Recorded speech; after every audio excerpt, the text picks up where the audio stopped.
প্রমাণ সমেত ভিক্টরকে জেলে পাঠিয়ে রাহিকে নির্দোষ প্রমাণ করলো রাহুল। হ্যাঁ বন্ধুরা, শুধু তোমারই জন্য সিরিয়ালের আগামী পর্বগুলোতে এমনটাই হতে চলেছে।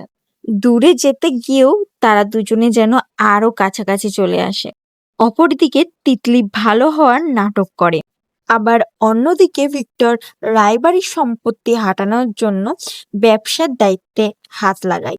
আমরা সকলেই দেখেছি রাজীব বাবু রাহিকেও দায়িত্ব দেয় ব্যবসার জন্য। এবার ভিক্টর আর রাহি দুজনেই ব্যবসার কাছে হাত লাগাতেই ভিক্টরের তো অসুবিধা হবেই, আর এর জন্য ভিক্টর তিতলির সাথে হাত মিলিয়ে রাহিকে ফাঁসানোর চেষ্টা করে এবং রাহিকে ফাঁসিয়েও দেয়। আমরা নতুন প্রোমোতে দেখতে পেয়েছি রাহিকে পুলিশ ধরে নিয়ে যাচ্ছে। ভিক্টর টাকা পয়সা চুরি করে এবং এবং ব্যবসায়ীতে অনেকটাই বসে যায় এবং লস খায় রায়বাড়ির ব্যবসায়ীতে। ভিক্টর এমনভাবে ফাঁসিয়ে দেয় রাহিকে, সব প্রমাণ রাহির বিরুদ্ধেই হয়ে যায়। আর ঠিক তখনই বাড়ির সকলেই রাহিকে ভুল বোঝে এবং ঠিক তারপরেই দেখা যায় রায়বাড়িতে পুলিশ আসে এবং রাহিকে নিয়ে যায়।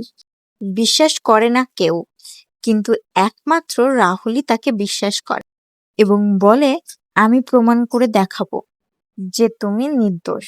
ঠিক এর পরের এপিসোডেই আমরা দেখতে পেয়েছি ভিক্টর ঘরে যায় এবং জয়ের হাসি হাসতে থাকে, আর তখনই রাহুল তার ঘরের পাশ দিয়ে যায় আর সে তার হাসি তখনই রাহুলের সন্দেহ হয়।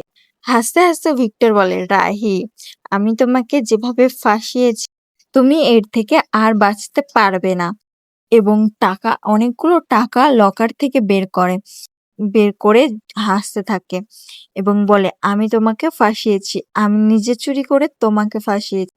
রাহুল ঠিক এগুলোই রেকর্ড করে নেয়, আর ঠিক এর পর মুহূর্তেই আমরা দেখতে পাই রাহুল পুলিশ স্টেশনে গিয়ে ওই ভিডিওটা দেখে রাহিকে জেল থেকে বার করে দেয় এবং ভিক্টরকে পুলিশ টানতে টানতে রায়বাড়ির থেকে নিয়ে যায় জেলে।